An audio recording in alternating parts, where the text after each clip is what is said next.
What up, world? What up, world? We are back again. Yes, my friends, we are back. What it do? It is your boys, your Tap In Sports Podcast. It is your guy, Mr. D. We are back in the building for another great show, man. We like to mix it up.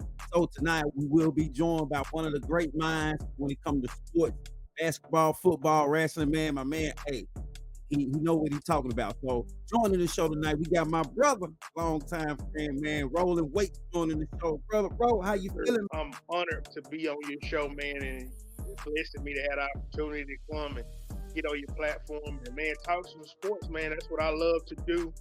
I had my own sports show, but it was more so on the radio. I'm Yeah. looking for some different things to do. What D's doing, man. So I'm just excited to be here, man. I'm excited to get to talking about some sports, and man, let's have fun like we always do, man. Yes, sir. Joining us tonight, my brother. And as you can see, we got our trending topic. We're going to talk about the NBA playoffs. We're going to jump into some WNBA. Of course, we got the WWE roundtable. And of course, we got the NFL updates, but we're going to talk a little bit about the schedule and some of the key players you think that's going to be sticking out this year when it comes to the NFL as far as the rookies, some vets that's in some new places, and different things like that. And of course, I got the crew that's going to be joining me tonight. Big Dick. I got my guy Doku on the early set. I'm rocking with my guy Ro. But before we jump into the NBA playoff, if you have not been paying attention, had to be under the rock. If you don't know by now that the Lakers are currently pursuing Dan Hurley as their next head coach. They let Darvin Ham go about a month ago, so now they have switched their coach search. A lot of people thought it was JJ Redick. They've interviewed Sam Cassell, a couple of more people as well, but Dan Hurley emerged as the next big target for the Lakers head job. Now, my boy, Ro, how you feeling about that? Do you think that will be a good, all right, or a bad hire for the Lakers? Tap in, brother. I actually love this possibility. They have just reported that he's on a plane to sit down with Rob Pelinka and sit down with Jeannie Bush. So this is, like D said, this is for real. And Mm, that's a huge move because I love the way LeBron and JJ have played out this podcast that they have doing the X's and O's because it got the people saying that LeBron was getting Jay groomed for the Lakers job and basically mm-hmm. a coaching interview basically to show everybody that he knew what he was doing, which we already knew that JJ's a Duke Blue Devil, sat under Coach K, one of the greatest college players to ever play. So we know he got the brain and the mind for it. JJ's time's coming. But I think Dan Hurley, that was just a wrench thrown in the fire very quickly. And I think he's an excellent candidate for that coaching position. I'm gonna be honest. If LeBron is going to re-sign back with the Lakers, though, I would love to see JJ be the coach because I could just see the Mm, chemistry between Jay and LeBron. And it's been brought up on ESPN. Stephen A. actually brought it up where he's and Skip, where they stated that LeBron should be the coach and the player. I don't mm. necessarily know how easy that is. I know Bill Russell did it back in the day. I don't Yeah, know it's a how little bit easy that would different. be. I don't think that's something you would want to do because you're dealing with so many grown men and so many egos. But I think LeBron could actually do it. He just has an incredible mind for the game. He knows how to play it. But I like Dan Hurley. I think this would be a really great hire for him. He's a great coach. I've been following him for years. And just to see what he's done over there at UConn has just been amazing, man. He Man, got a little baby dynasty going on over there. How Billy Donovan was at Florida. He pushing heavy over there. He's a great recruiter, a great motivator of men. So man, this is gonna be interesting. I like this a lot. very interesting. And then they was talking about how they felt like it would probably be a little bit more pressure on LeBron and them because this is a coach coming in with the cachet. He's coming in with the credibility. He's coming in with the scheme and the mind for the game. So it really wouldn't be no excuse as far as coaching because will give them the valid coach that they need. Do you think it would be more pressure on LeBron or do you think it would be more pressure on Danny Hurley? If LeBron and Dan Hurley are, do they know each other? Have they Hmm. spoken? Had LeBron been spoken to about this before this move was made? So it's going to be a lot of pressure on Dan, especially if LeBron stays, because now you're what he's always had with Spo. Yeah. It's a lot of pressure being LeBron's coach. Oh So yeah, it is. it's going to be a lot of pressure on Dan to and Rob Pelinka to be able to get the right guys around LeBron and them to make that one last push for this championship before he gets out of here. Oh yeah, oh yeah. And then LeBron has given him his props. Tweeted, said that he loved his mind, he loved the offensive. Danny Hurley said that he based his offense like in football. In football, you have one base, but then you can run different things within that one scheme. That's what basically I said.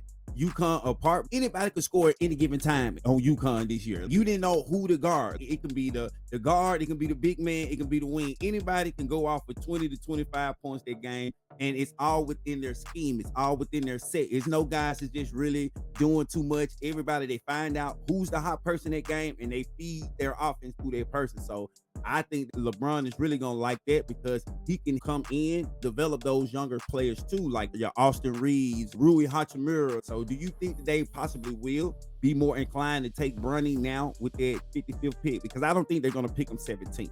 That's a little bit too high for Bronny, but I think that they may take him 55th. Do you think with them making this high of Dan Hurley that it's more likely that they're gonna pick Bronny with their 55th pick?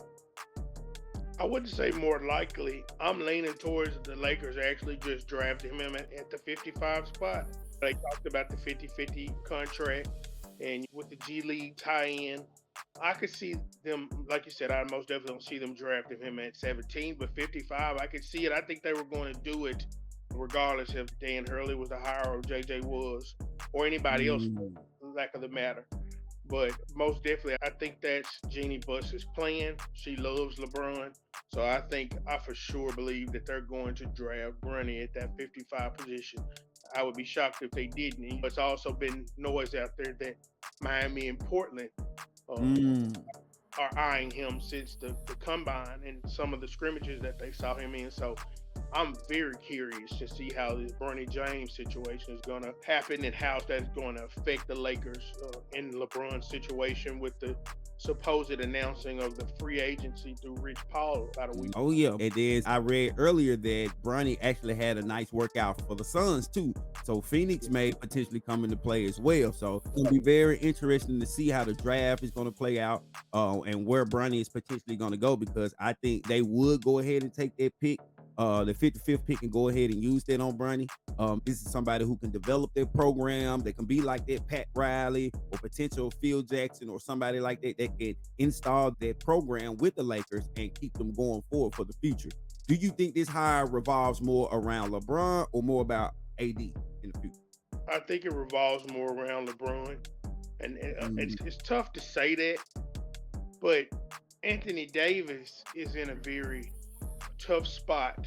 Not necessarily with the team, but I think it's more so him mentally and how he's choosing to look at his future, his career going forward, because he's on the books for about 60 million plus for the next 3 years. So if Mm. LA is going to stick with him, which I believe that they are, he's going to just consistently do what he does.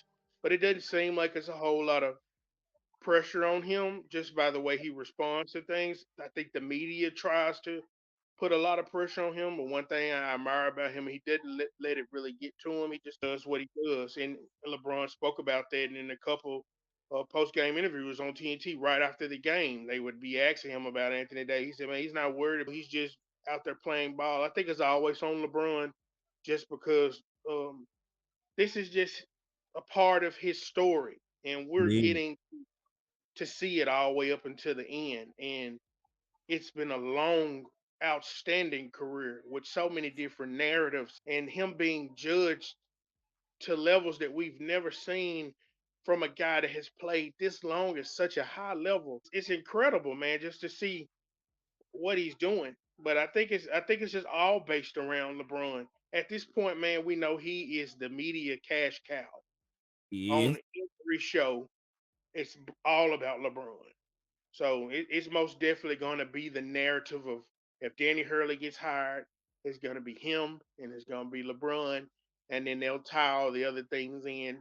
A lot of people may look at me funny when I say that, but I think he's overachieved, and I think he is the first guy off the bench that can spark. But I think that was a huge reason why they struggled a lot of times in the regular season because when he was coming off the bench, they were better. When you could put Cam in the starting lineup or you could put Prince in the lineup and let him come off the bench. And then we also know the sore thumb, which was the Lakers, Rob Pelinka not going out and getting a 7-footer to play beside AD so that he can play his natural. Yes, yes. Now that is what they need to focus on. They need to go get a certified big man so AD can play the game that he wants to play and needs to play so they can take some of their pressure off his body. We need to try to save as much, conserve as much energy on AD as possible. So they need to go get a solidified big man, somebody that can, okay, you play the five, so AD ain't got to worry about playing the five. So that I think that really hurt them this year as well, too, because they put too much. We know, even though this was like the most he's played, I think this is the most games he done played ever in his career this year. So Right. we want to try to build on that and try to conserve some of that energy because next year it's gonna be a little bit tougher. You're gonna have another year on them legs. So you don't need all of AD you can get. Hopefully he can come in and get LeBron and AD on his side first. If he can get LeBron and AD to buy into his message, everybody else will fall into line. But Yeah. if he can't get LeBron and AD on his side, it's gonna be an even more steeper hill for him to climb. So I think Right. that's gonna be important for him too to go ahead and get the all-stars, get the stars on your side.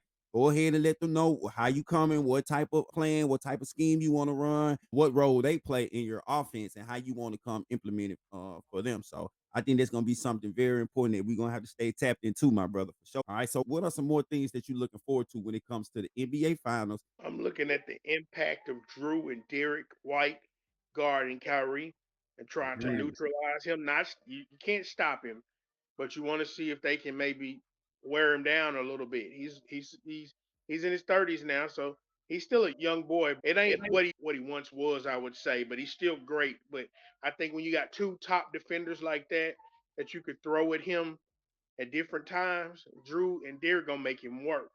I think Luka just gonna do what he does. I think he's just it's incredibly hard to stop that guy. I think he's a little whiny. A lot we've all said that about Luka. Hey, I guess that just comes with it. But that's one of the main keys. Can Drew and Derek White slow Kyrie down? The Porzingis now being back. Can Gafford and Lively stop that pick and roll? Hey, tapping in, jumping in, man. Shout out to my guy, Big Dex. What it do? What it do, brother? How you feeling? Oh, feeling good, feeling great. Had to change a diaper, but I'm on. Hey, I man, you already know, already Diggs. know. I just got through doing it, man. Hey, Yeah, there, bro. you already know. What's up, bro? That's family life. All the hood What don't up, stop. Melvin? Man, all right. Dex, we jumping in early. We do the finals starting. I want to know, what are you looking forward to seeing in the finals, and what are some of your keys to the teams winning? Tap in. Since we already know what the duos gonna do, it's just about what the unknowns. PJ, Derek, Gafford, Porzingis, Derek. Drew Holiday really is a constant, so he gonna bring it every night. But it's just about everybody else, not just the two key guys on each team to me, because they're unpredictable. Luka gonna give you about 20-30, Kyrie gonna give you about 20-30, Jalen gonna give you about 20-30. What are you getting from everybody else? Right. At the end of the day, on offense and on defense, because a lot of these guys aren't offensive guys, but they can still make something happen with rebounding and blocking, especially those white guys off the bench for Boston.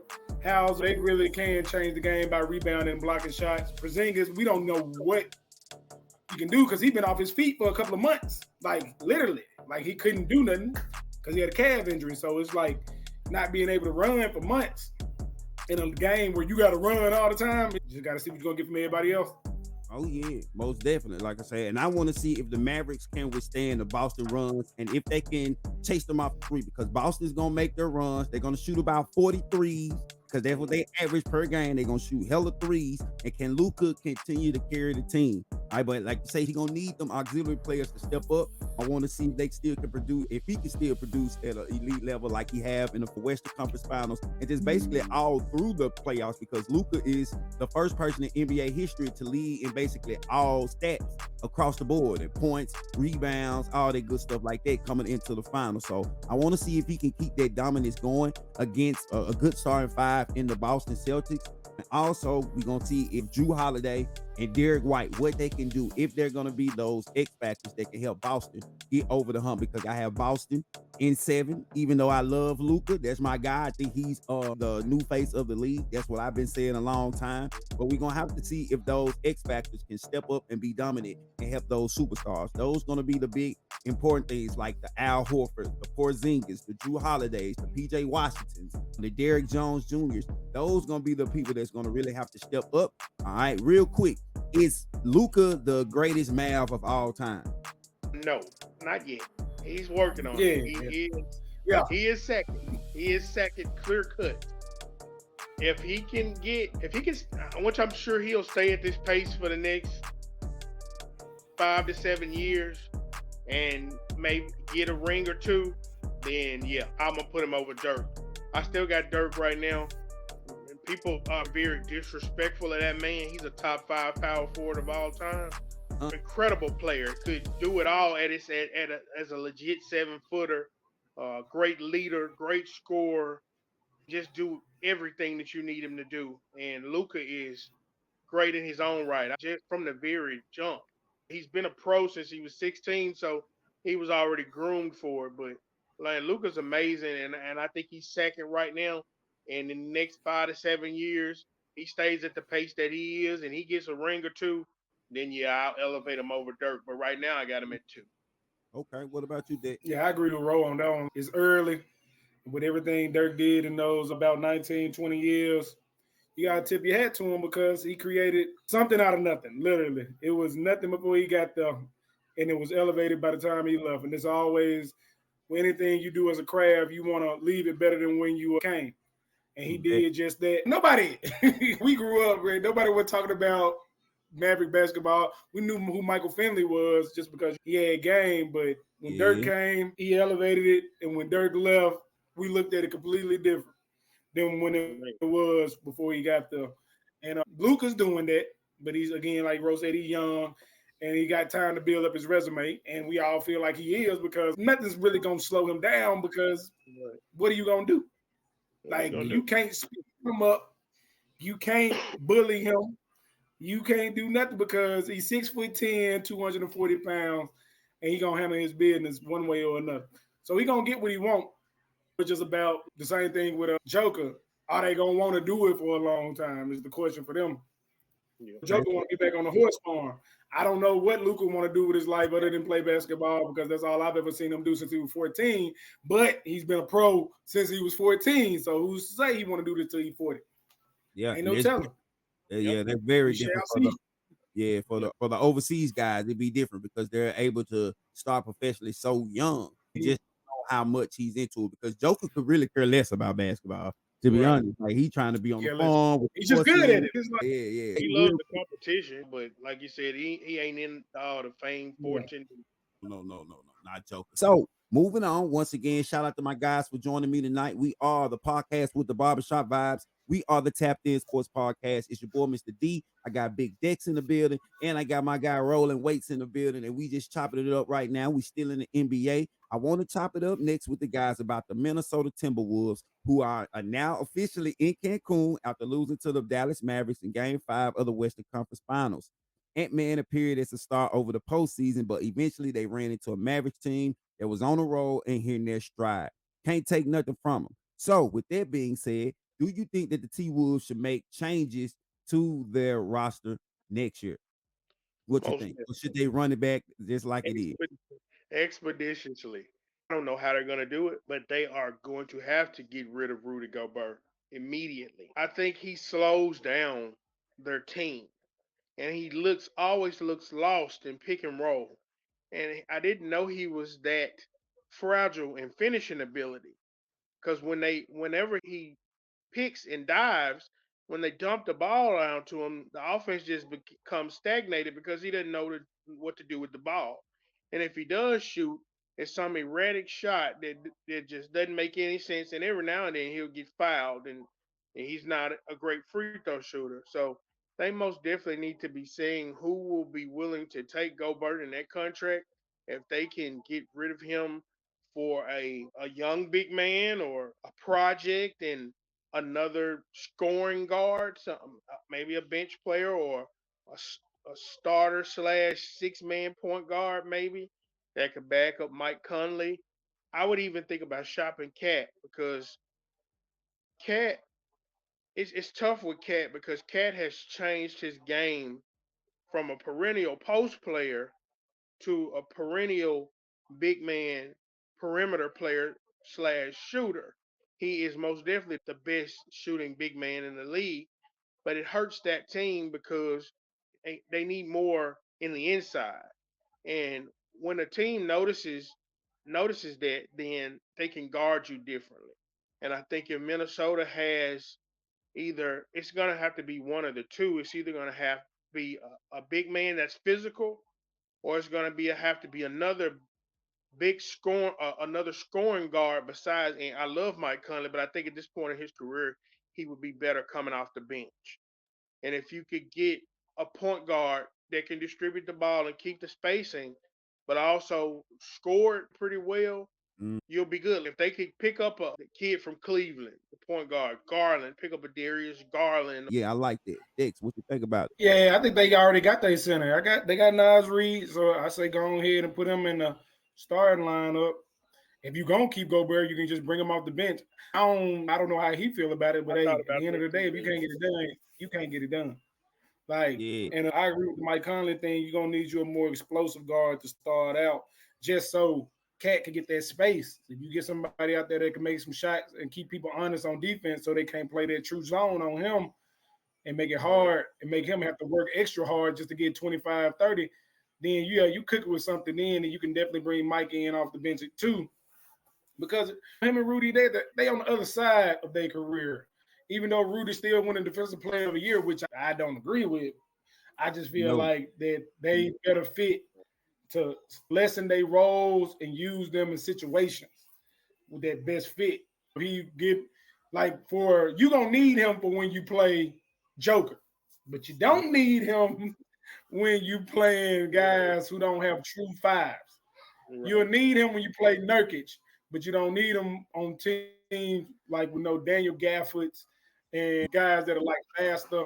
Like he'll bang with a Sabonis, but he just ain't gonna do nothing with smaller guys and small ball teams. They just not gonna work for him. It just really put him at a disadvantage, especially since they're gonna leave him alone unless he right there underneath the basket, and they still really ain't worried about it. They just worried about him getting the rebound and dishing it out. True that. I agree with both of y'all because the Western Conference ain't going nowhere. The Western Conference, they're getting better. I think they most definitely going to have to make some moves. Like y'all said, they're going to need another guard. They need to get somebody who can score and actually create their own shot as well alongside Ant-Man, so they can take some pressure off him so he don't feel like he have to be Superman every time. Somebody who can create shots, somebody who can score, and they're going to need a defender because Ant-Man is still young, he's still immature, so it's things that he's still gonna have to learn about the NBA. They're gonna need that true third superstar that can help them out to help them get over the hump. So most definitely, that's something that the Timberwolves are gonna work on as they go into the offseason and as they go forward in the future. And free agency is gonna be crazy this summer. I think it's gonna be a lot of people that's gonna be making moves. It's gonna be a lot of teams that's gonna be looking different next year. Shout out to y'all for joining us tonight. It is your boy, Mr. D. I got Big Dex and my guy Rolling Weights on the show with us tonight. We are the Tapped In Sports Podcast, the podcast with the barbershop vibes. Make sure you like, share, subscribe to our channel. Make sure you follow us on all social media platforms. It is at Tapped In Sports Online. Once again, it's at Tapped In Sports Online. So speaking of NBA free agency, still in the league, it's one person that's going to be on the move this summer. That guy on the screen, Klay Thompson. All right, got to talk about the boy Klay, the Golden State guard, leaving the team after being there since 2011. He was drafted number 11 overall, four-time NBA champion, maybe leaving the Bay Area if the Warriors do not come up with the money that he thinks he deserves. So, a lot of names been rumored around Klay. Orlando, Miami, the Lakers, the Knicks, just to name a few. Where do you guys think that he should go if he decides to move on from the Bay Area? Somebody tap in. Dita dropped it, man, before even some of these big stations have dropped this story. I'm interested to even see you hit that right now, man. To be honest, I think Golden State gonna work the numbers out and get him back in there, man. My honest opinion, what I love about Clay, Steph, and Draymond the most is how much they love each other like brothers. I think they're all gonna retire together. Whether they have to struggle through it and never get another ring, or if they can put the right pieces around them and Clay takes a lesser role to come off the bench and be able to impact the game in that way. I don't think he's going. I think they're going to get the numbers. I don't think he's going to get a max deal or nothing. Him and the owner and the GM and work the numbers out right where it didn't hurt them too bad and still be able to pay him enough for him to be happy. When you suffer two injuries like that, and especially how his game is played, a person with injuries like that, it affects him the most because he's a shooter and he's a high volume shooter, so he shoots a lot. And you have to have legs and you have to have lift. Big Dick, what you think? Is he on the move? Where should he go? I don't think he's on the move, but if he does leave, the thing that makes the most sense is just sign and trade him for Giddey and go and get Giddey to go to State and get him over there to OKC. So then OKC gets what they need because then you have Clay out there so people can't double down when Shy work on the elbow, and then Giddey will be out there trying to set up Steph for open shots. To me, that makes sense, just because Giddey still has an upside, and usually Steve Kerr, he done proved as a coach that regardless of what your name is, if you got talent, he'll find a way to get something out of you. Because you saw with old Jackson Davis and Podetsky or whatever the boy name was this year, Gary Payton Jr., he finds some diamonds in the rough and he gonna give him minutes. He don't just hide them. Jordan Poole, even, he's a success story. What he doing with it now, that's on him. But what he did in Golden State can't be denied because he really showed up and showed out. So yeah, Steve will get it out of you. The fact they gave that man Antoine Walker old number is wild though. Talk about Porzingis. Yeah, that is crazy. Yeah, that number 8. Yeah, you know, ain't no love in Boston like that, man. Walker, he didn't win no championship. You don't win no championship, they don't love you like that in Boston. Yeah, they don't love you like that. Pierce he had to go a long time. Yeah, it took like they don't love you like that. Come on now. But won him 11, they still put shit on his wall. Exactly. So if they did that to Bill Russell, that's imagine. Hey man, you get no love. He got 11 months. Ain't no love. But I'm Clay, I got two options. I either want a whole lot of money or I want to win. All right, and he got to answer those questions for himself before he ultimately make this decision. Do he want to win another, or does he want to be richer?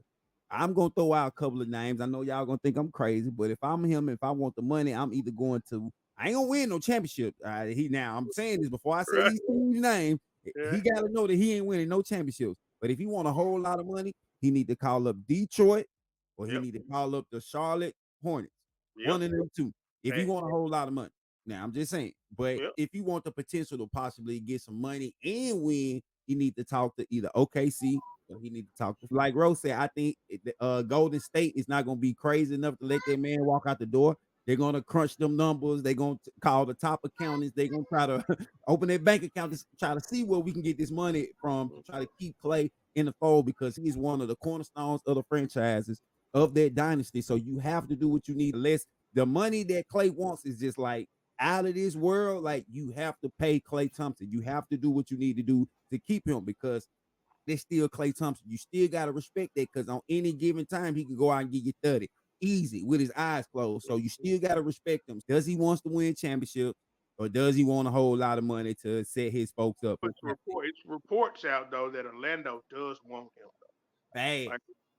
They do play.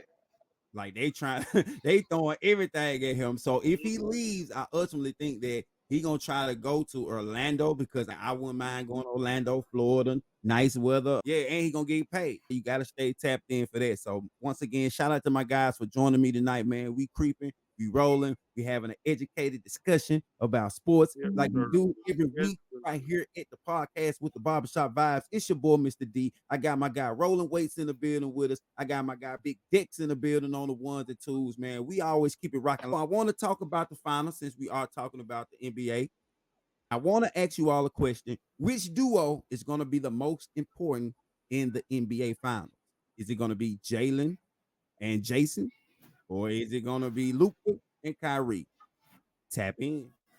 I think it's a 50-50 thing. I think it's both, all four. They both have to impact their teams at the highest level for them to have the best chance to win. That means, like Dick said, that means Tatum and Brown 25 to 30 every night. That's Luka Kyrie 25 to 30 every night.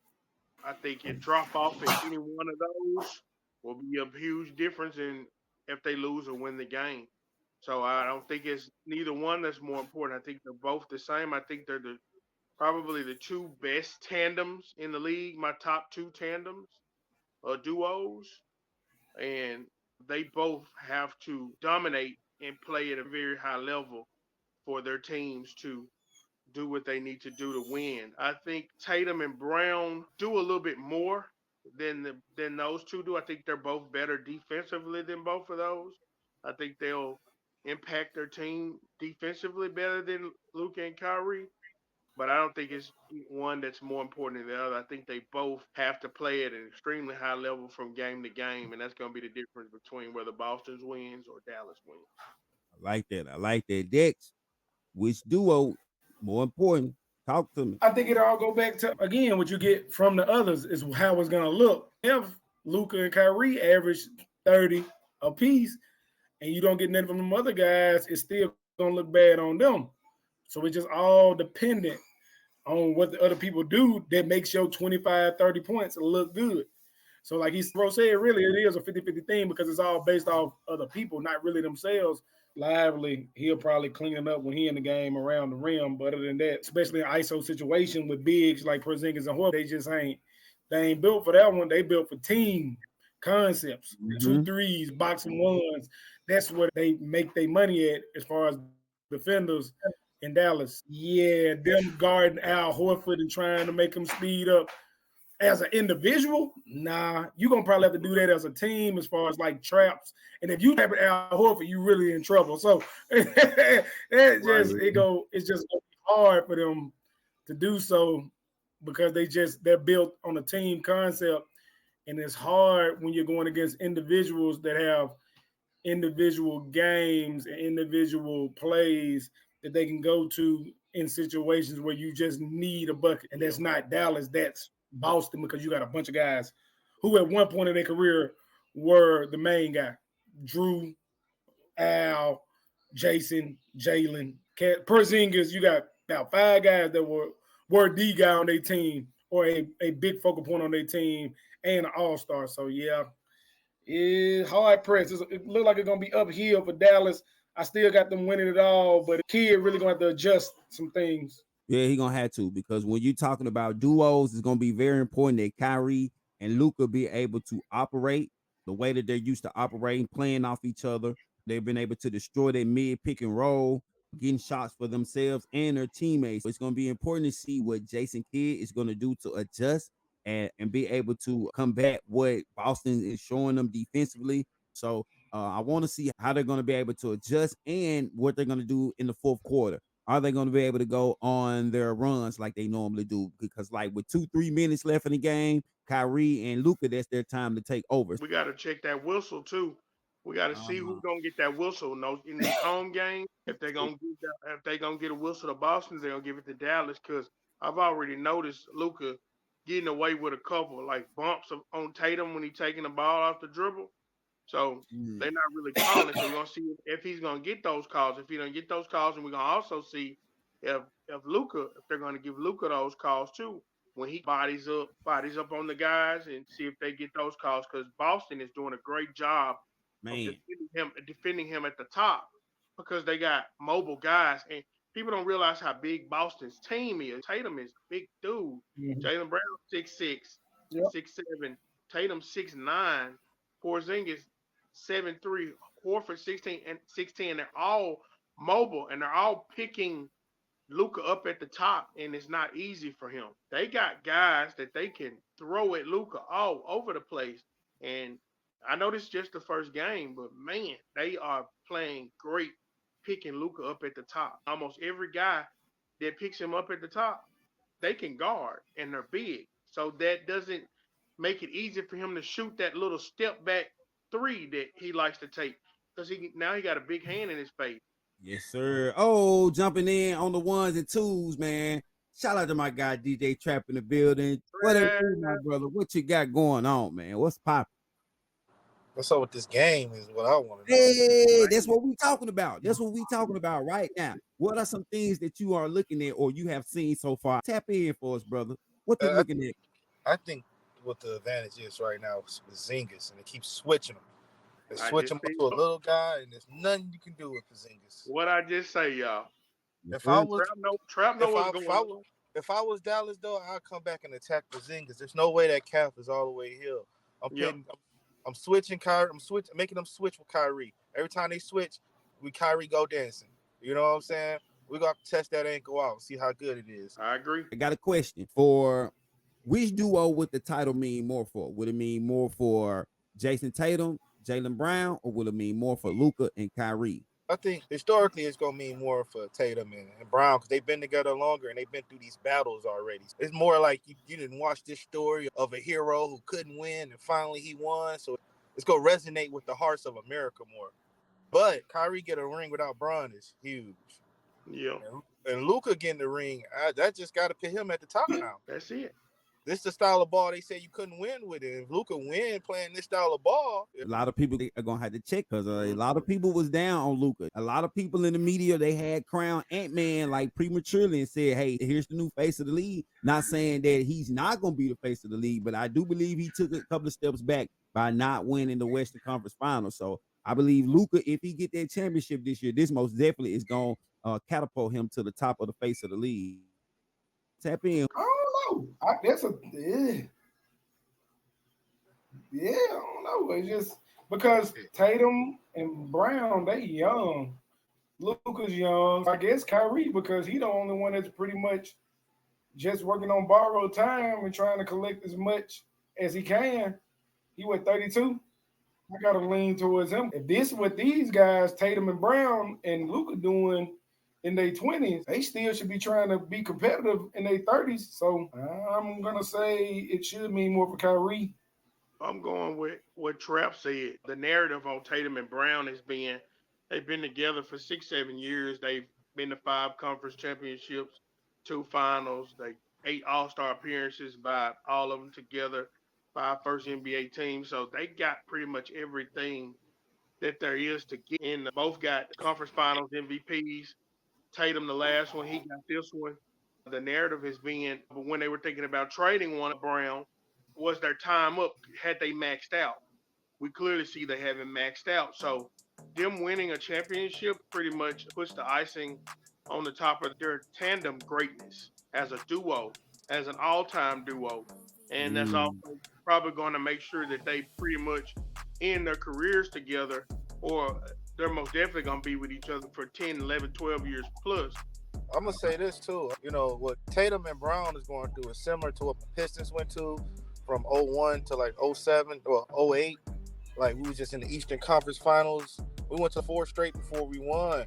And people wasn't, like how they look at us now, it changed once we got that ring. Once we got that ring, people look at Benoit, Billups, Rip, all of us completely different than they did before we won that ring. Going into that ring, it was like, oh, how they even make it here? You know what I'm saying? Who was these guys? And then we won. So now that was my favorite team, 04 Pistons. Oh yeah, they played ball, man. So most definitely, like I said, that's gonna be something that we're gonna have to stay tapped into as the finals go forward, as we progress through the finals, man. Once again, shout out to y'all for joining us tonight. We are the Tapped In Sports Podcast. It's your boy, Mr. D. I got DJ Trap in the building with me. I got my guy Big Dex in the building, and joining the show, I got my guy Mr. Rolling Weights. Hey, we still rocking like a cutoff stocking. Make sure you like, share, subscribe to the channel. Make sure you follow us on all social media platforms. And right now, we are currently looking for sponsors. So if you would like to sponsor our podcast, send us an email at tappedinsportspodcast@gmail.com. Once again, that's tappedinsportspodcast@gmail.com if you would like to sponsor our great podcast. So shout out to y'all for joining us. But we're going to leave the NBA right there because I want to jump into some WNBA. We've been talking about the girl, Caitlin Clark, and what she got going on and all that good stuff like that. So I got to ask you, is she being targeted? Somebody tap in. I wouldn't say she's being targeted. I think they're trying to create a narrative with it. I do think she got a little mouth on her. And just like Asia said the other day, WNBA has always been tough. We always been catty, but y'all just putting a scope around it because it's Caitlin Clark. And literally during the games, y'all showing replays. And after the game, y'all showing more replays of her getting knocked down or supposedly a hard foul or something being said to her. So I don't think she's being targeted. I think they're creating a narrative, which I understand because she has brought so much exposure to the WNBA, more exposure than they have ever had. I know people don't want to admit that, but she has brought more exposure to the WNBA than any other player ever. We're not talking about who's the greatest basketball player. We're talking about the person that has brought the most exposure to the WNBA, and that is little Mel Gibson right there.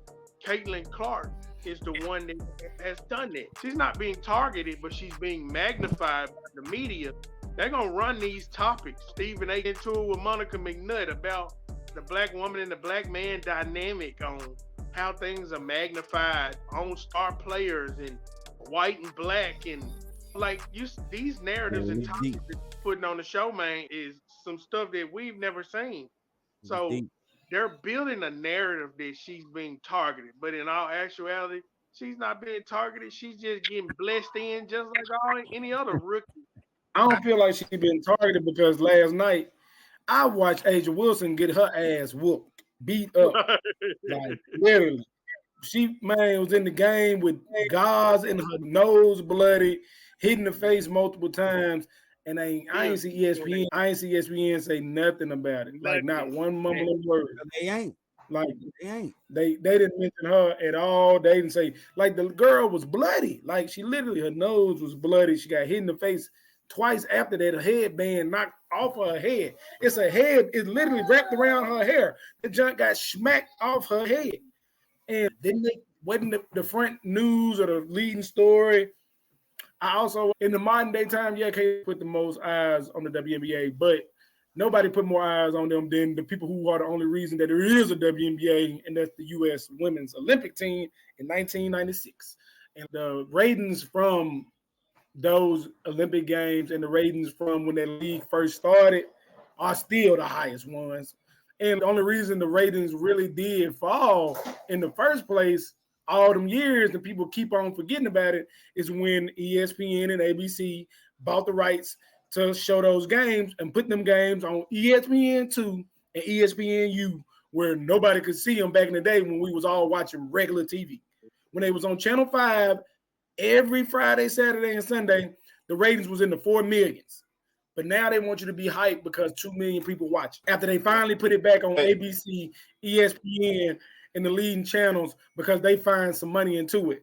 But they bought it all those years ago when it first started and it was at its peak and put it on lower channels because they were like, we just got it so NBC doesn't have it. And that was the only reason they bought it. Although even NBC at the time, when it came to basketball, period, was putting together a better product than they were. Right. Like nobody can sit up here and say they wouldn't. We all remember that song. We all remember Inside Stuff.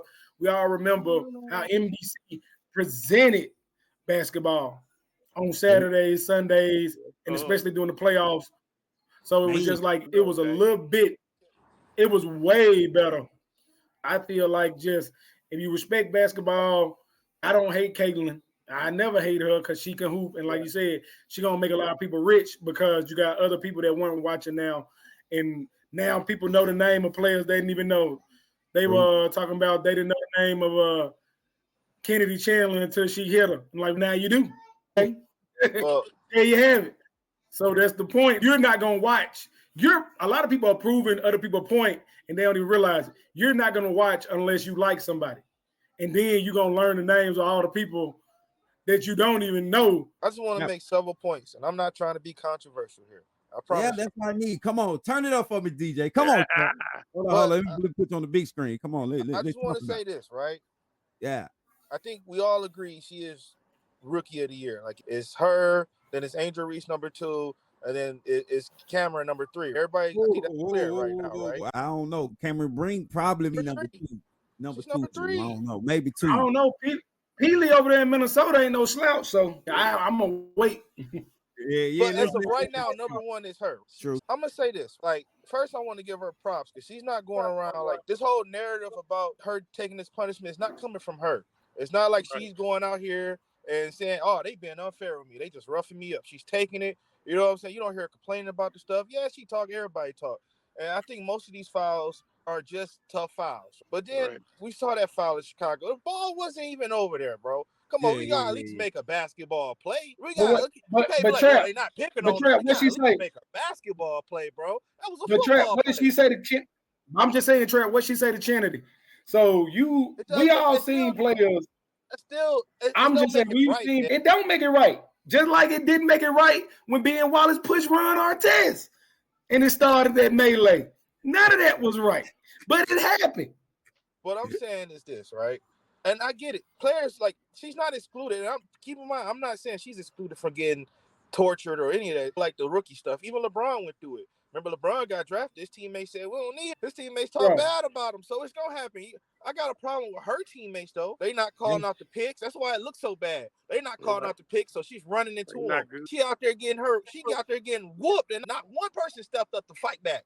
I got to say this, though, but here's the thing about her teammates that everybody not realizing. All them people were damn near lottery picks, too, because the team's so sorry. So they all feel like they top dog.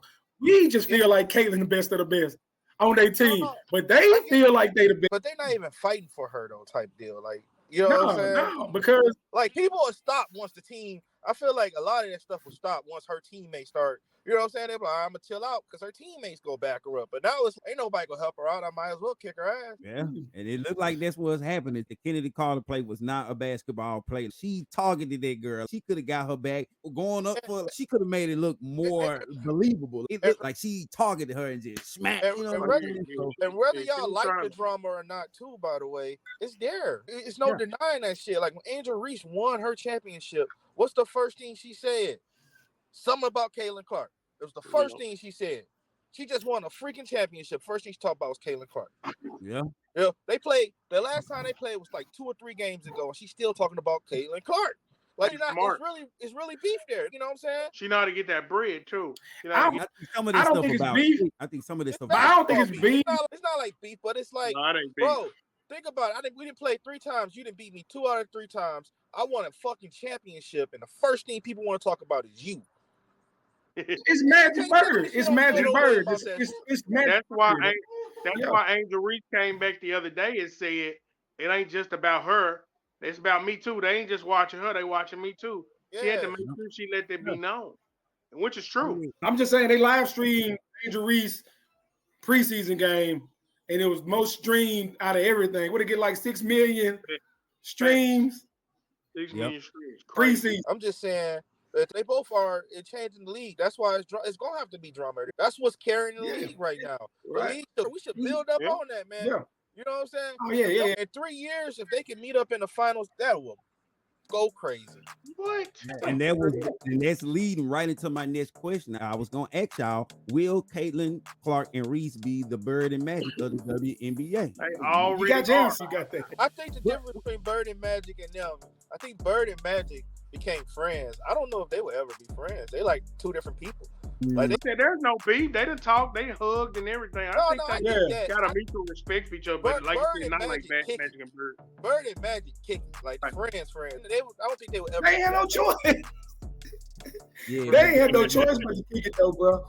They had no choice because they had to do everything together. Everything. Like literally. They had to do everything together. They literally built a company. Hey, they wasn't even in the same draft class, was they? I think they were. 1 and 2. Yeah, okay. I thought Magic came out 1 year, the next year Bird came. Bird came out, and then he went back. It was 70 draft class for the 80 season. Yeah, Bird went, but then he went in the draft, but then he went back to school. Okay. I think Bird won Rookie of the Year, but Magic went to the final. Only thing I really do hate about this Caitlin Clark situation, is that it's going to go the wrong way with the race stuff. You know what I'm saying? Now it's turning into, I don't think Caitlin's popular because she's white.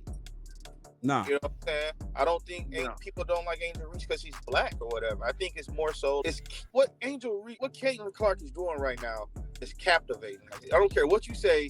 it's exciting for people who don't watch women's basketball. You know what I'm saying? It's not like they out there dunking, so she's shooting from like Curry. Right, she open. They're gonna have to do something. Yeah. They're gonna have to do something too. They're gonna have to Yeah, change do something to get her shot out. 18, Roller, what you saying, bro? My bad. I was saying they can't make Caitlin Clark like she Eminem or somebody. Like Caitlin Clark hooping. If she was black or white, she would be box office. Yeah. The story we've always said with Eminem was if he wasn't white, we really care. And it's true. I don't think we would. I think it's because he's white. Buddy. I knew they were run trap up and trap from the D. Yeah. I don't know. I think to be honest, I'm gonna just be honest. I used to think like that until Tyler the Creator won all them Grammys, and so I was like, nah. So if Tyler the Creator, that's a good point. If Tyler the Creator rapping like Eminem won all them Grammys as a black guy, yeah, I guess Eminem would have made it as a black, because it would make him different. You're right. Make him different. Yeah. Because Tyler the Creator different, and he win all the Grammys. My bad, Trap. I wasn't trying to hit a sore spot right there. Hey, shout out to Detroit, man. Eminem, a legend, top 5 all time. Yes, sir. Shout out to D. They opened up the Chris Brown tour last night. I heard he boosted the economy while hurting the economy at the same time. Hey, it's going here, man. Detroit doing it big. It's great shit. So we gonna leave the WNBA right there, man. I just want to pick y'all brain on what y'all thought about Caitlin Clark, Angel Reese, all that good stuff like that. But we try to stay tapped in on just a little bit of everything over here at the podcast with the barbershop vibes. Shout out to y'all for joining us tonight. It's your boy, Mr. D. I got DJ Trap, I got Big Dex, and I got our guests in the building, Rolling Waves, chopping it up with us this week. So jumping from the W, I gotta jump into my new favorite pastime, y'all. Let's talk about some WWE. Yes, sir. So you are SmackDown. Hey, my boy Dom is the man, right? I told y'all, I've been telling y'all. Dom is the man. Dom is the fucking GOAT. I've been telling people this shit for years, and now they starting to see this man be the fucking GOAT. I already knew his daddy wasn't gonna let him. You know his daddy wasn't gonna let him fall to the wayside. We talking about Ray. That man was riding that dog wave all year, and it finally cashed in. It finally cashed. Genius move. Dom is the fucking man, bro. That man, hey, Trap, he the best valet in WWE. Yeah, man, the best valet. They're like back in the day when Macho Man them used to fight over Miss Elizabeth. Yeah. That man, the new Miss Elizabeth. I love it. Triple H is a genius being able to bring back them old storylines, man. Yeah, like, I don't know how y'all saw how they did AJ Styles, and the dude in the crowd was like, Mark Henry. I just bust out laughing. Because I was like, this is the Mark Henry storyline all over again. Yeah. All the way down to the colorful ass suit. Man, everything to the T. I was like, they doing the Mark Henry storyline he did on John Cena again with AJ when AJ talking about when he came in and spoke to Nick Aldis. I was like, oh, I know where they going with this, man. I've been watching this since I was 5. I know everything. I was like, come on, man. The kids ain't seen it yet, though. They're just new to them. What made Mark Henry so good was Mark Henry was believable. Like you said, there, I was like, this dude is really about to fucking retire. Yeah, I did too. I was like, oh, he gone. And he turned on that dude. I said, oh my, that was like, he deserved an Oscar for that. I swear. One of the greatest promos. I promise I didn't know that because I was caught off guard because I'm just not getting back into WWE. I didn't know there was like a storyline before because I'm like, man, AJ Styles, he was just wrestling. He finna retire already. And then it just started playing out. I was like, oh man. I was like, that's good. I think Cody's already on the path of becoming a John Cena. Yeah, he already did. I don't feel like giving him a John Cena storyline helps prevent that. We gotta at least try to steer him away from the John Cena because eventually it's gonna come. Let's go, Cody. Cody sucks. It's going to come. Yeah. He can be face for a little while, but he has the perfect personality to be a great heel. Cody goes. I can already see it. The problem. I feel like they need to play it like I ain't saying steal everything that them folks at AEW doing with Swerve, but some of it where he get his lick back. Yeah, you can't constantly always be getting beat up, and then finally at the pay-per-view, you get back. Yeah, because Swerve storyline switching to face is perfect because he did so many people dirty as a heel. Now he's getting getting payback for all his wrongdoings as a heel. and he got to go back and face all those as a face. It's perfect. When Roman come back, Roman's gonna be a face when he come back. Oh, yeah, no doubt. It's gonna be He crazy. gonna be the biggest. He gonna be like Stone Cold Steve Austin when people started liking him after he was done being everything he was, Ahmed Johnson and Jake the Snake and all that, when people were booing him and all that. And then they finally was just, oh my God, this dude is must see TV. I like everything, like y'all said, that Triple H doing. I even like the AJ Styles ripoff just because it's not new to us, but it's new to the kids. It's new to the 20-year-olds. It's new to them. I just feel like Cody and AJ got so much history together as far from New Japan and all that stuff. We could have built something off of that. Like we could, you know what I'm saying? They really got us. I see why he don't like him. Like with Drew and CM Punk, it's okay. I see why he don't like him. Yeah, you know what I mean? They got a little. They got some real for real. I love the most though. The one that y'all didn't hit on is I love Chad Gable being there. Not a great heel. I don't see why he wasn't a heel sooner. He supposed to have been a heel the whole time. Like and right when they couldn't figure out what they wanted to do with Sammy, put Sammy right back in a sympathetic role, just like he was in Bloodline, trying to help them. Say, stop letting him do y'all. Perfect. Yeah, he's saving souls, man. He back saving souls after he got saved. Saving souls again. We'll call him Pastor Zane. Pastor Zane, old deacon, old bishop. Old deacon, old bishop. Yeah, man. It's good TV. I like that it's getting back to everybody having a story and not just one or two stories a week. It's enough just going through the motion. Right. Yeah, it's in 3 hours you can definitely tackle multiple storylines. In 2 hours you can get 2 or 3 storylines in. Use that full time. Don't just be giving us one big old story and then 4 matches that don't matter to nothing. Nobody has nothing to gain. Everybody got a storyline except the women tag team champions. I don't. They do. You just say, hey, they got it. It's built. Yeah, they got it now. You know they're gonna break up eventually. Everybody waiting on it. We just don't know. Yeah, I get that part.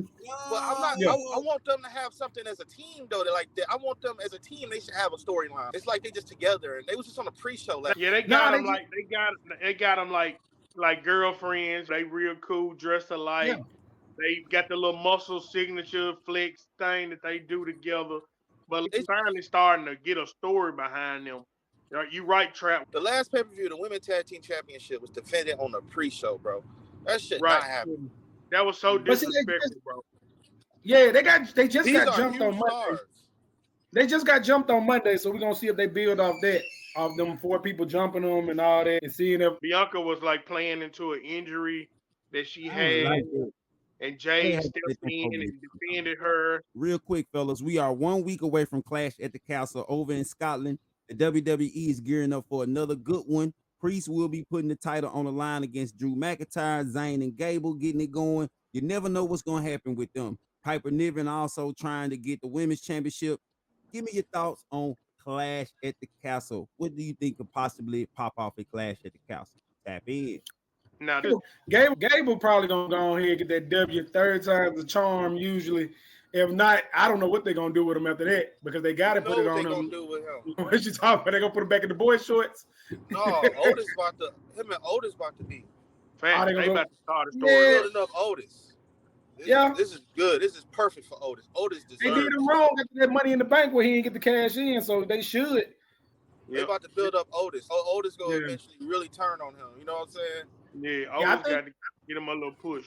He needs. But I do think. I think Drew gonna get the belt, and I think Sammy gonna lose the belt. And I feel like I like what's gonna go on after that, because I feel like then Priest gonna probably leave Judgment Day. I'm gonna tell you, Dix, why Drew not gonna win the belt, because CM Punk got to start that story, and I think them ready to roll. And Gunther and Damian, I think Gunther finna get that belt, and Damian is the perfect person to get it off, because he really like a transitional champ. So something's gonna happen. Something gonna happen again with CM Punk again. They Clash at the Castle, watch, and Drew gonna lose again.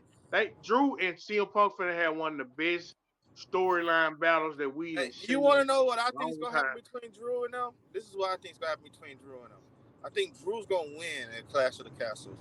CM Punk will come back and win Money in the Bank, and then at the SummerSlam where Gunther versus Drew, CM Punk will cash in on Drew ass.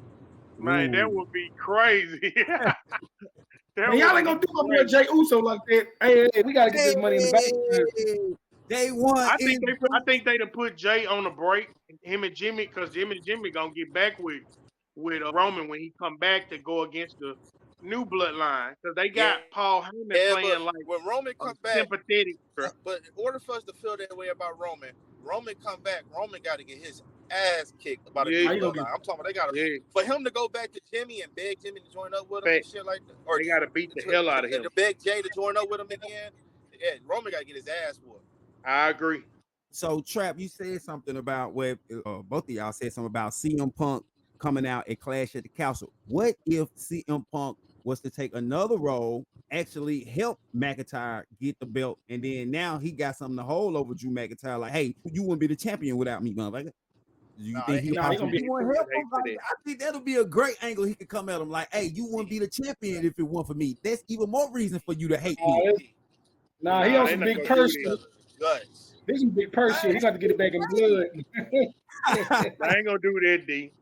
I think that'll be fine, because his whole thing so far, D, been screwing Drew out of everything.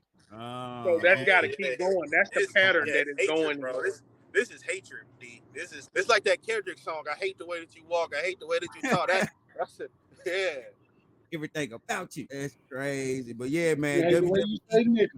And I love what they're doing with Braun. I want to see what they're gonna do with Braun Breaker, because they got him going crazy right now. He been running through dudes. You know who we gotta beat? Brock Lesnar. Yeah, Brock. Yeah, and I hope they get his situation however it is, so that can happen. Oh, he back. He good to go now. They just trying to set up when they gonna bring him back type. Yeah, it's just when they gonna bring him back. Now, it was supposed to be. You remember, Trap? It was supposed to be him and Gunther at WrestleMania, but of course, with that stuff with Vince, he was tied in with. They couldn't do it. He's good now. Yeah, they got him. He's good now. Man, it got to be Braun. Since he couldn't get it with Gunther, they're gonna have to put Braun with Brock to because they're gonna take. Brock is pretty much what takes you to another stratosphere. It elevated Cody. It elevate anybody he got in the ring. Has got in the ring with.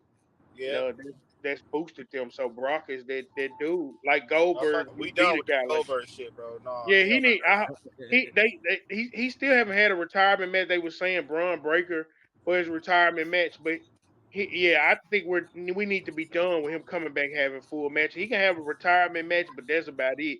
But yeah, I'm through with the Goldberg thing, man. Dude, old now. I didn't even know he was still wrestling. Goldberg, where you been? As of last year, he hadn't had a match in a while. He about 60 years old. His time go ahead and close up. Yeah, go ahead, close that chapter. He in his 50s. He about 55, somewhere around there. It'd be different if he was still wrestling like how Randy and Edge is. You know what I'm saying? Just to come back now, one match is gonna be sloppy. Yeah, and it always usually is. So when he win, it's only 3 spears and a jackhammer. He ain't doing too much of nothing else. That's crazy. And speaking of the greats, like the Goldberg, you know what I'm saying, like those older matches, I want to ask you all a question. What are some of your all-time matches that you have seen in history? Some of your all-time matches. Yes, WWE, WWF, just all-time wrestling. What are some of your top matches that you have seen? My all-time greatest match, WWE history, would be Britt against Owen. That's my favorite match. I just think it was just a great showing of technical wrestling, telling a story in a ring to the T.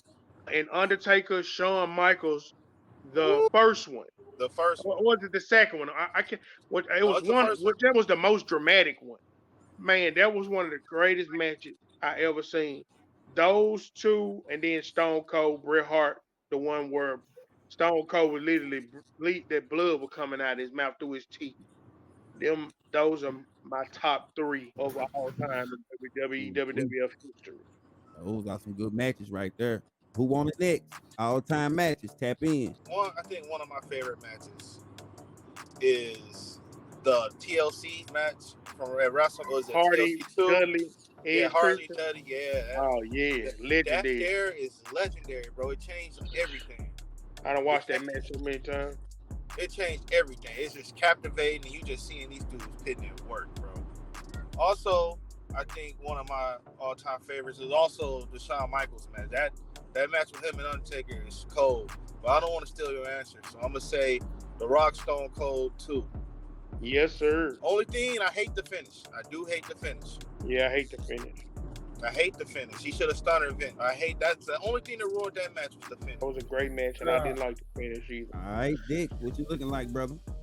Oh, my favorite match of all time, which I consider the greatest match of all time, was CM Punk finally defeated John Cena. Chicago? Yeah, he left supposedly. So that match right there, that match had everything. It really didn't. You watched it. It was 40, 45 minutes, 50 minutes long, and I never heard anybody complain about how long it went. But yeah, I think that one, when Randy Orton cashed in Daniel Bryan, that was another one that stands out to me. Bret Hart versus Yokozuna. That was, to me, I love that match because ain't no way in hell he was supposed to win. I'm gonna come back to the moment, man. It was just that match. That was crazy. Just off the fact of who Yokozuna was and what he portrayed as like this unbeatable thing. So I struggle with that one or the Iron Man match between Bret Hart and Shawn Michaels, because those four right there, those are the ones that stick out in my mind of my childhood. And Ultimate Warrior versus Hulk Hogan. Hey, Dex, you realize how good the Iron Man match was? They wrestled for 60 minutes and not one person had a pinfall or anything. Nobody complained. It captivated. Nobody scored. That's like, yeah, it was that Warrior versus Hogan match. I just remember that's when I really started watching wrestling, was when I saw that match. Because I really did love the Ultimate Warrior. Ultimate Warrior versus Hogan was like, I had those action figures in my hand watching that match. As a kid, them little plastic ones that you could twist and turn. Yeah. So yeah, that really where the love affair started right there. So those five to me are all time because they're just a part of my history of loving it from a kid. Most definitely, all y'all gave some great matches. Hey, I heard some good names. I heard Bret, I heard Owen, Undertaker, Shawn Michaels, Yokozuna. Hey, they took me down memory lane. What are some matches that you wish that they would have done in the WWE that you seen? If these two people could have matched off, man, there would have been some smoke right there. Tap in. I think the number one match on everybody's card is Sting and Undertaker, bro. Just that was supposed to happen. That would have been crazy. Yeah, Sting and Undertaker, Stone Cold and Goldberg. I think maybe Rock and Shawn Michaels would have been nice too. I ain't gonna front. Chris Benoit versus Daniel Bryan. I would have loved to see that. That would have been like, that man, look. Well, that one really would have been. That would have been legit to me. Yeah, we could just pick anybody. I was picking people who just played together, but I'm guessing like I like to see Eddie and Dom though. That would have been nice. Like I like to see Eddie. Waiting to see if AJ Styles and CM Punk gonna finally wrestle again after 30 years. Yeah, because they keep them separated. They keep them right. Separated. They did it in Ring of Honor. So are we gonna? I know it's gonna be a little bit different because y'all old as hell. Y'all can't do what y'all were doing in Ring of Honor, but y'all both in the WWE now. Literally 30 years later. So what's up? I mean, that one we could probably get, but we'll see. Make that happen. Like you said, they keep them separated, right? But also, you know what I'm saying? Because right now, keep in mind, we're only preparing for SummerSlam now, though. You know what I'm saying? WrestleMania got to come up. You know. Ain't it something in between? No, SummerSlam the next thing. Yeah, it's 4 man. Money in the Bank is before SummerSlam. Yeah, Money in the Bank. It's just Money in the Bank. So, it's like one of them climactic, because then it lets you know who they pick as the future, supposedly. Yeah. But then they throw in little monkey ring like they did Baron Corbin and they did Otis. Like that's the future. They push them to the side. They made austere cash on an Intercontinental or United States Championship. Right. Yeah. Oh yeah, man. Most definitely, that's something that we're gonna be tapped into. If you haven't downloaded the Peacock app, make sure you get that. Because hey, I'm pushing Peacock. If you're trying to get your wrestling game back on point, if you want to see the live events, the replays from SmackDown and all that good stuff, anything WWE, man, it can be found on the Peacock app. So make sure that you get that, boy. Make sure that you are tapped in to Clash at the Castle going down next weekend, June 15th in Scotland. We're going to be tapped in right here like we are every week at the podcast with the Barbershop Vibes. It's your boy, Mr. D. I got Big Dex. I got DJ Trap. My guy Roland stepped out for a minute. He'll be back. But we're going to transition over to the NFL. Got to talk about some football. Oh, yeah. Like I said, every week, we jumping into the NFL schedule. We breaking down highlight games that we think gonna be key each week, and we're gonna discuss the outcome. All right. So with that being said, we got week 3. I'm gonna make it big for y'all. Starting off Thursday with New England versus the New York Jets. Eric Mayo, there go, coach. Got to see what old Mayo gonna pull out against A-Rod and them good old New York Jets. I think that's gonna be a dub for the Jets. Mayo, hopefully he can get them going in a good direction. New England don't know who the starter is going to be. Hopefully it's going to be Drake May, but we don't know right now in New England. But they're going to kick off week 3 Thursday night football. One that's sticking out to me is that Baltimore. They're going to be at Dallas that week. Hopefully we can get that dub. You know what I'm saying? I don't know how it's going to be looking, but it's probably going to be it's going to be a close game. Blow us out now. So what you think about the schedule, my boy? God damn, we gotta go against I guess we gotta break hearts. I guess we gotta break hearts. We gotta break hearts. We let folks know. Damn, boy, they really had to see. They mad because we selling these $5 hot dogs, man. We make it affordable. They gotta make it hard on us. Yeah, so old Money Kurt gotta earn his check that week. Gotta earn his check, but we gonna probably lose that one. I start off the year 0-3, my boy. I don't know what you talking about. So you said we're gonna lose to the Steelers and who? And who was week 2? Bro, y'all first 3 weeks, y'all got Pittsburgh, y'all got Philadelphia, then y'all got Kansas City. Y'all might start out 0-3, my boy. Let's big dog. We're gonna start off maybe 1-2. No, maybe 2-1. You don't know our defense, brother. You better watch it. Man, you better watch your own. I know if y'all can squeak past the Pittsburgh Steelers, boy, y'all don't want nothing with the Philadelphia Eagles, and y'all don't want nothing with the Kansas City, my boy. We don't, bro. Nothing. We ain't y'all, bro. We ain't gonna touch around this motherfucker. Stop that foolishness, man. Stop. It's not our business, man. We put our pants on to go to work. Like Raheem, Coach Morris said, we world class, man. We're gonna be world class in everything we do, partner. Don't worry about us. I hear him talking good, man. Once we get done with the tough part, we get into that division.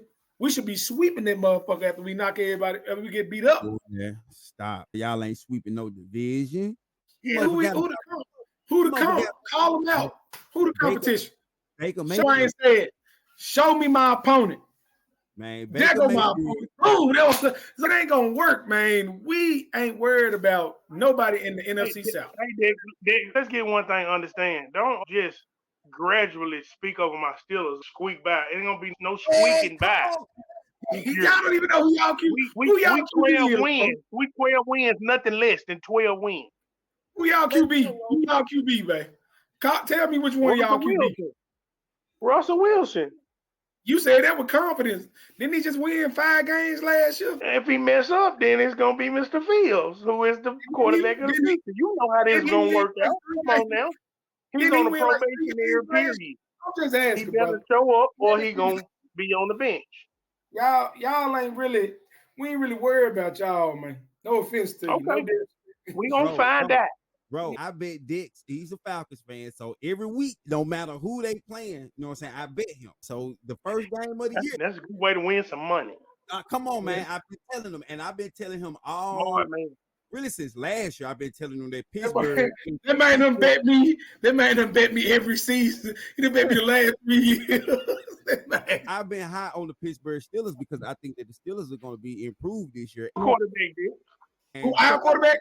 Man, Michael Penix the Kirk Cousins. Man, somebody Ricky in the wings, man. No. So Ricky in the wings, just in case. No, that's like that parachute or that mask that come down in the plane. It's just in case you put that mug on, man. If you gotta breathe, get your lungs filled with air. Roland, who y'all number one option at wide receiver? The baddest young man on the rise. Mr. Sick George him Cook. dog. He a dog, man. I didn't know that Deontay Johnson was gone too. So I know that. Yeah, we let him go. We got Van Jefferson now. We picked up Van Jefferson, and we picked Man, up my boy from the Eagles. What's his name? I forget his name. He's a slot receiver too. He's pretty good. I'm a little bullish on Pittsburgh. I like Pittsburgh, even though I'm a Dallas fan. You got to respect Mike Tomlin. You got to respect the culture of the Pittsburgh Steelers this year. And with now that they finally got two legit options, because I like Justin Fields. I think he's going to honestly do good once he can actually sit and see an offensive, because Chicago, let's go ahead and say, was a dysfunctional franchise, has been for a long time. But now he's inside a real winning culture type football team. Like, I think Justin Fields is going to be an improved player. You're going to get Russell Wilson. Like you said, you got to get him the nod because he's the vet. But if he come out there and he ain't doing what he's supposed to do, almost definitely he got to go. Come on, let's go. I like Chicago on the Caleb Williams bandwagon. I think Caleb Williams is going to be able to make some moves in Chicago. I like what they've done. Got him. I'm a USC fan, so I'm rooting for my boy. Yeah, I hope he have a better rookie season than Bryce Young, because Bryce Young, my boy, he couldn't do nothing. But Man, have y'all seen Bryce? Man, dude, that put on about 20-some pounds a month.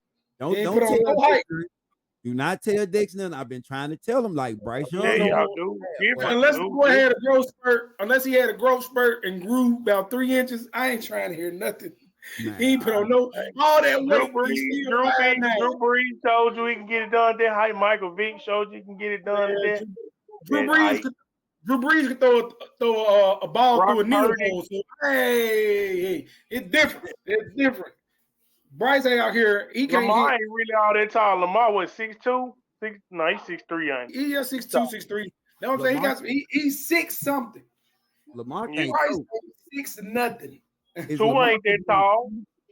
Tua, he ain't that tall. You see what he going through down there. He can't get his ass. He going through. He had him 2. Not like Alabama quarterbacks. You ain't making no good case, bro. These short guys. These short guys really going through it. Only one you got is Drew. That's your one. That's your one. Every time. Drew Brees. That's your one. Now, Michael Vick was 6 feet, but that was about it. It's going to be some exciting games all season long. How many games are y'all giving Jim Harbaugh? How many games y'all think he can win in Los Angeles this year? 6. Ooh. That's crazy. He win more than 6. He win more than 6. He doing a great job. Wow. That's crazy. I just don't. It's a tough division, and he got a lot of things to fix. Mainly the defense, which for all the money that was thrown their way, it just wasn't working. Because as we've all seen, I'm high on Herbo. Justin, he been playing Madden. So we're going to get Jim in there, and he going to let him know, man, 3 plays to make something happen. And so you can get 3 more plays to make something happen. You ain't got 4 downs, bro. Ain't no 4 downs. Ain't no Madden. Ain't no goddamn. You go out there, throw it deep one time, throw it deep another time, do a handoff on 3rd down, and you get another chance to throw on 4th. No, brother, it got to be some type of system. All right, so what about Joe Burrow? All right, he's been injured. How many do you see them winning more or less than, let's say, 10 games? We talking about Cool Joe. Watch what that man do this year. That man finna go on a tear. Man, y'all know how dude get down? We talking about Mr. Burrow. Man, people can say what they want to say about dude, man. That dude get it done, man. And I'm an Alabama guy, so I don't like him at all because of what he did to us when he was at LSU. But Mr. Burrow on a mission. Now, if he doesn't get hurt, I got them winning 11, 12. About 10, 11. About 10, 11 games? Yeah. It's just because he lost some weapons. I don't know what the defense going to look like. And his coach more about personnel. So it's like they playing a video game. If I load up on this many high receivers, this many high running backs, this many high defensive ends, I got a chance to win. It's not any real plan. It's just people. They do people. They don't do planning. And it's just, they put them in a bad situation when you have something like what happened to Joe. And so then when he get hurt, who are you when he gets hurt? Who are you when he's not on the field? Real quick, staying with the NFL. Recently, your boy, Jay Jettas, he got the bag. I'm gonna ask a question that I already know the answer to it, but was he worth the money? Is he worth penny? Worth Every every penny. penny? You ain't gonna get that nowhere else. Who else you gonna get to replace him? Call him out. You can go find you a good receiver, but you ain't gonna find him. You ain't gonna find anyone like him. That's baby mouse right there, man. Every time that man catch the ball, it's a chance he getting set. It's a chance. It's a chance he gonna break. So you gonna, like you said, you can find some good ones, but you're not gonna find one as special as he is. They don't just come around like that. It's some playmakers. The league is full of playmakers because you need more than one on your team. But yeah, there's nobody like him. I'm trying to see, since he done created this mark of what the number one gets paid. Now I'm trying to see what number 2, number 3, number 5, what that's worth. Because, and then I'm also excited to see what all these wide receivers that came in. Damn, like what's the ceiling in general if one of them break out? Because it's a lot of questions now. And the team's got the money. It ain't like none of them poor. They $1 billion franchises. You need $2 billion just to buy a team. So that means you ain't broke. So I ain't got no sympathy for no owner, because if you making more than $2 billion, yeah, go ahead. Pay these people because they keeping you relevant. They keeping you money in your pocket. Handle your business so they can continue to give you business. But yeah, I'm just excited to see what happens for the CeeDee Lambs, for the Deebo Samuels, Devontae Smith. You got to pay him. They gonna have to pay him. Yeah, he got paid. He already got paid. No, he got a new contract. He paid. They got smart. They got him for cheap. They got him early. They got him early. He finna be up. Cause CD finna want that back. CD finna get paid. Jamar Chase get paid yet? Nope. He got one. I think he got a contract probably finna come up soon on the D. He got one. But I think he got a new one finna come up. Oh yeah, Justin Jefferson wasn't the only person that got a bag. Christian McCaffrey also got a bag. Yeah, he got a bag. 2 years. Money, because they've been real down on the running back position for the last couple of years. They ain't want to pay no running back. All right, I agree. By Christian getting the bag, do you think that's going to help out other running backs that may be coming behind him, or is it just a one kind of hit wonder? I think it's based on your productivity too. Like Christian McCaffrey earned that money. Yeah.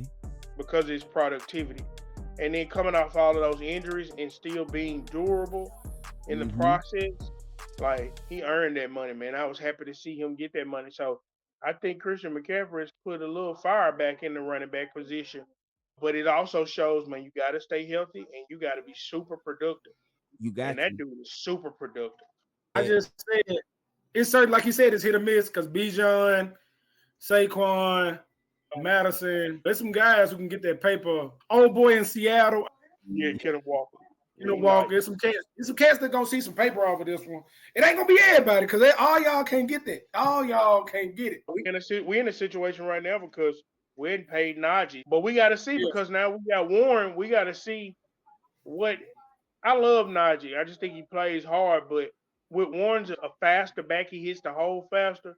Like he does some things that's different than what Najee does. He just does a little bit too much of that bouncing and dancing sometimes. Warren ain't like that, man. Warren gonna hit that hole. He gonna go get them 7, 8, 9 yards, and then he gonna break one for 40. Shout out to Christian getting his bag. And speaking of the Cowboys, who do you think they should prioritize when it comes to contract? Because Dak gonna want a new contract. Then you got Micah and you got CD going back to Justin Jefferson getting his contract. Who do you think Dallas should prioritize when it comes to signing and making sure they got locked up for the future? Man, if Dak don't get y'all to the conference championship this year, I think that goes out the door. I think y'all need to be focusing on starting to get going another way. I love Dak. I root for him, but it's just like I came to the point that I was just like, I just don't think Dak can get them over the hump. And it's not always his fault. He haven't. Shit, ain't no thing about it, bro. He haven't. He ain't done it. He waited almost a decade. He ain't did this. It ain't no you don't think he haven't. He ain't did it. But he can't do it. The tough part about it, Dix, and I know D gonna agree with me because he a Cowboys fan, and this is what they have been dealing with for years. Sometimes it's not always his fault. They force feed it on Dak. Man, sometimes when you running the ball good, you can't go away from it. You got to run and keep running the ball. They want to throw the ball 55 times with Dak. Yeah, he gonna make plenty. When you throw the ball 55 times, you do to make 4, 5 mistakes. I don't understand it. Who I- is coaching? Who it- calling these plays? Man, I swear, See, swear for that was law. the curse of Pete Carroll. You know what I'm saying? When you're trying to make a quarterback a hero, you start to mess up your whole team. Look at this man right here. Where you been at, bro? Drew, what you think about the playoffs, my guy? Boston, it looks like my prediction is gonna Hey, be. Hold up. I'm gonna say, man, nah, it's just a game one to be real with you, man. I already see what's going on. The rest of the Mavericks, man, they not making no shots. Dallas not rotating the ball, so ain't nobody getting points off assists. Everybody playing one-on-one. They're gonna have to adjust for the second game, man. They're gonna have to. They're gonna have to. Once again, shout out to y'all for coming out tonight, man. We winding it down. Shout out to my guys. I got Big Dex in the building. I got Big Jew in the building, and my guy Rolling Waste. Shout out Porzingis though, man. Hey, Porzingis did his thing. Y'all let him go. Y'all let him go, man. Hey, like some dumbass food. But hey, you see why though, man? He never available. You see, he just not coming back. May not come when you want him, but he'll be there right on time. so most definitely, man. We are the podcast with the barbershop vibes, man. We're checking out this NBA Finals. We got Boston look like they're gonna take game one. All right, looking at the picks, everybody had Dallas in 6, except for your boy. Everybody Live copied off Five. my test. Yeah, me and the Live Five were the only two to pick Boston. Q Will actually picked them to win in 4. I don't know how, it's gonna be. Oh no. You said they're gonna win in 4. Everybody else said Dallas in 6. So it looks like Kristaps Porzingis have been a key to them winning the first game, has been a help to them being able to establish their brand and the way that they want to play in the finals. Who needs to have a better finals? Kyrie Irving or Jaylen Brown? Like, who needs to have in order for their team to win? Who needs to have a better Kyrie right now? Kyrie is looking like Kyrie right now. Oh, now come on now. Shit, Yeah. man, this shit look worse than that first game versus Golden State back in 2016. Said Kyrie got to step up, man, but truthfully, Lively got to step up, man. Nah. Yeah, Like for real. And I seen him at one point. He tried to throw his body. He finally tried to use a little bit of that body, but man, you too little.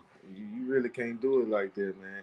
They know he's not putting the ball on the floor, and they playing that shit against him, man. Yeah. He couldn't produce on the defense or offensive side of the ball, man. Porzingis going on both ends. Yeah, game one, Derek Lively has no points. He does have 4 rebounds, but my thing is he doesn't even have a field goal attempted. Like, how you don't even Right. attempt a field goal? Like, you gotta most definitely step that up for, Because he only has one fucking shot selection. And when that one fucking shot ain't available, his ass is clueless. I've been saying that shit the whole fucking playoff, man. He a one-trick pony, and that shit is getting exposed, man. Put the ball on the floor, man. Do something. You need to go visit Shaq this fucking summer, man. You need to go to Elijah one or somebody, don't it? Yeah, link up with Embiid or some shit, man.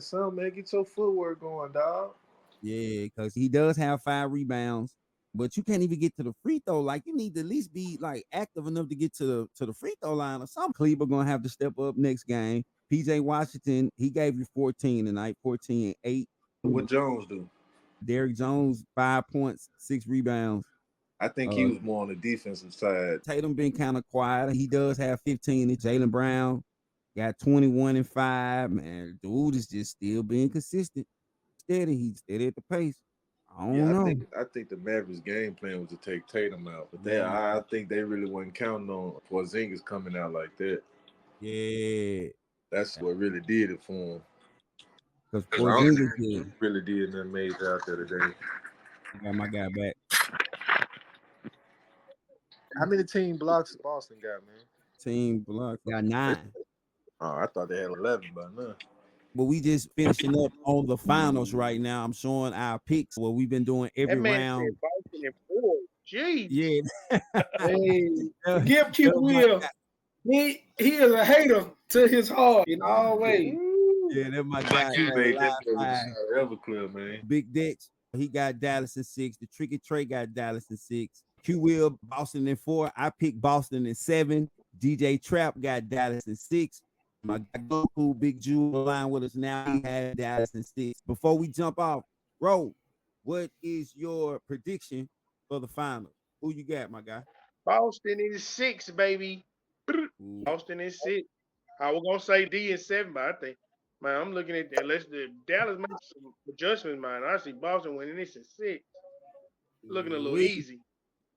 Ooh, Hey, now let's get Dallas their credit. They did make an adjustment at the beginning. Now they were got it down they to were 8, like winning the Dick third. said. They got it down to 8, but man, I'm telling you, man, you got to give a shout out to Drew Holiday, like D said, man. The defense, they got 5 that can guard Luka, man. Al Horford is out there balling up Kyrie, man. He balling up Luka. Drew, man, he's so physical. He can guard Luka, he can guard Kyrie. Man, they got defenders everywhere on that team, man. This team is built different than any other team that Dallas has played. I know the West tougher, but Boston is a West type team, man. They whole lineup all guard.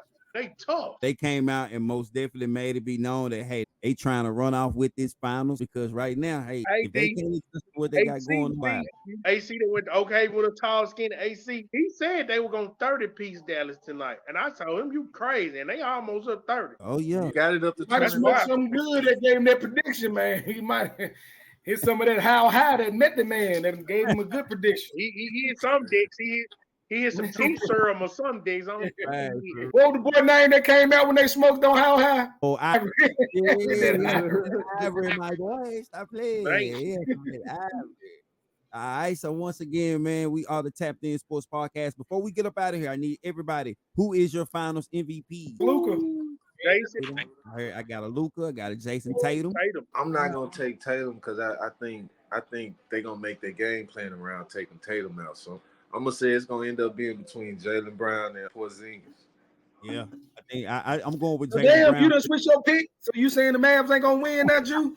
No, that's a no-brainer, man. Of course, it's gonna be Luka if the Mavericks win, dude. Before the playoffs started, I had Boston. Now I just hopped on this Dallas bandwagon like the last round now. Okay, see that's why you can't be jumping off bandwagons. You gotta stay where you sit, man. You gotta stay still. Hey, my team was already gone, man. So it don't matter who I'm going for right about now, man.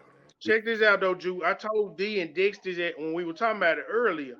Tatum will probably be the first MVP to win where he ain't gonna have the crazy numbers, because I'm telling you, this team compared to the one they played against Golden State is better. They got more options. He don't have to do all of what he had to do. Like, he is literally he doing what the defense is giving him, and they thriving. Like, he got 13. What he got tonight? 13 to 10. 15 and 10. And he dumped. But he dominating the game. Yeah, one of them MVP Johns. The unexpected John. One of them, yeah, I defended. I defended and I got 17. I'm good. Facts. Hey, I'm giving that shit to JB, man. He doing his thing. Real shit. I love you too, man. Yeah, he most definitely he's been dominant the whole play. So you gotta still love the Jaylen Brown, man. So if they continue on the way they going, because it's look like they gearing everything to try to stop Tatum and make sure Tatum is not the one scoring. I'm going with Jaylen Brown, but just off it being Jason Tatum's team, and Rose said like he don't have to do anything. He don't have to do that much, and he still dominate. I think they may just go ahead and give it to the boy Jason Tatum. But yeah, I'm campaigning for Jaylen Brown to get that MVP. Cause dog skin, man. Dog skin stand up, baby. We need some love. Now I gotta go for Tatum now. Light skin. Hey man, well, we gonna end it right there, man. We've been on this thing. We've been at it. We covered the NFL, WNBA, the NBA finals, up and down, left and right. We talked about LeBron. We talked about Danny Hurley. We talked about some of everything. Oh, before we go, Goku, do you think the Lakers should hire Danny Hurley? Not at all. No, it's the first no I done heard on it in a minute. I'm not sold on him. JJ. I think JJ can fit, man. Not with the whole big town, the big market or whatever. That's probably going to be an adjustment for him. But aside from that, man, as far as basketball knowledge, I think JJ is the best fit for that, man. Yeah, I agree. And especially if you want to get some real, if you want to utilize your shooters, like really you don't want to have some guys who's sitting on their hands when you need them to be out there on fire, man. JJ gonna put some fire to some of them shooters, man. And you won't have LeBron out there shooting 20 and 30 shots a game, missing half of them. Ain't that right? That's a good thing. That's a good one, Joe, because those guys gonna respect JJ. You're right. Yeah. He's gonna bench LeBron ass. He gonna bench him real quick. Hey, bro, come on. You need to breathe. Let these young guys get in there, man. I understand. Don't do that. Just talk to me. We're gonna sit down and talk together. I wanted to say real quick, P to the GOAT, man, the legend, Larry Allen, man. One of the greatest Cowboys I grew up watching, man, as a kid. He is a GOAT. The greatest offensive lineman ever. Yes, sir. Yes, sir. Heard he would have been Hall of Fame on any position on the offensive line. So most definitely, condolences. All 5 spots. One of the very few that can play all 5 spots. 2-decade team, all-decade team. Dude, one of the best ever. Strong as an ox. The man beat 715 pounds. I was just watching him bench press that 225, man, 48 times, man. 48 times, bro. 48 times. Didn't he bench press 700, 800? Yeah, 715. He did it 48 times, 225. Yeah, he bench pressed 225, 48 times. Nobody ever did that, and he bench pressed 715 raw. Hey, that's crazy, man. John Randall said playing against him is like trying to get past a house. He said he was like a house. And John Randall was that deal too, man. Yeah, John Randall. Randall was nasty, man. So once again, man, shout out to y'all for joining us, man. It's your boy, Mr. D. It's been a good one, man. Shout out to all my guys. Make sure you like, share, subscribe to the channel. Shout out to my guy, Big Dicks. Shout out to my guy, Cool. Shout out to DJ Trap jumping in on us tonight. And most of all, shout out to my guy, Rolling Waste, joining us tonight, dropping them gems, dropping their knowledge. And as I always say, live your life. Never let them live it for you. Bang. Let's go. Yes, sir.